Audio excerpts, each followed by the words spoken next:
Sir বাইদেউসকল, July মাহৰ পৰা ডিচেম্বৰলৈকে এই 6 মাহৰ সূচকাংকৰ ভিত্তিত আপোনালোকৰ 2% মূৰগীয়া বানচ চলিত মাহৰ দৰমহাৰ সৈতে আপোনালোকে পাবলৈ সক্ষম হ'ব। আৰু যোৱাকালি সেই নটিচ প্ৰকাশ পাইছে। আৰু সেয়েহে পৰৱৰ্তী 6 মাহ মানে জানুৱাৰী মাহৰ পৰা এই জুন মাহলৈকে এই 6 মাহৰ সূচকাংকৰ ভিত্তিত আপোনালোকৰ কিমান মূৰগীয়া বানচ বৃদ্ধি পাব, আপোনাৰ জুলাই মাহৰ পৰা যিটো অক্টোবৰত আপোনালোকৰ দৰমহাৰ সৈতে পাব, সেয়া এয়া চাওক।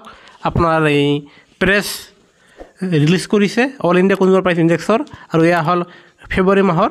জানুৱাৰী মাহতো অলপ কমিছিলে, আনহাতে ফেব্ৰুৱাৰী মাহত এয়া চাব 0.4 পইণ্ট আপোনাৰ কমিছে।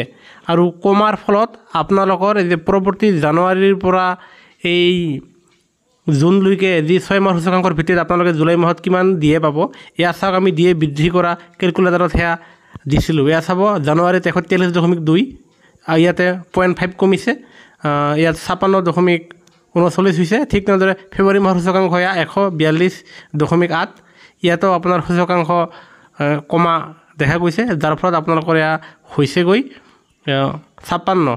তাৰমানে এতিয়ালৈকে আপোনালোকৰ মূৰগীয়া বানচ 1% বৃদ্ধি পাইছে। এয়া জানুৱাৰী আৰু ফেব্ৰুৱাৰী 2 মাহৰ সূচকাংক প্ৰকাশ পাইছে। তেনেহ'লে মাৰ্চ, এপ্ৰিল, মে আৰু জুন এই 4 মাহৰ সূচকাংক যদিহে এই দৰত বাঢ়ি থাকে, তেনেহ'লে আপোনালোকৰ 2% মূৰগীয়া বানচ বাঢ়িব।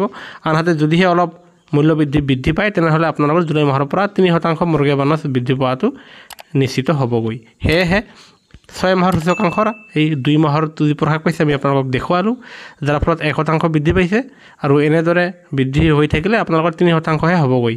সেয়েহে কৰ্মচাৰী পেঞ্চনাৰৰ প্ৰতিটো খবৰৰ বাবে আমাৰ চেনেলটো ছাবস্ক্ৰাইব কৰিবলৈ নাপাহৰিব।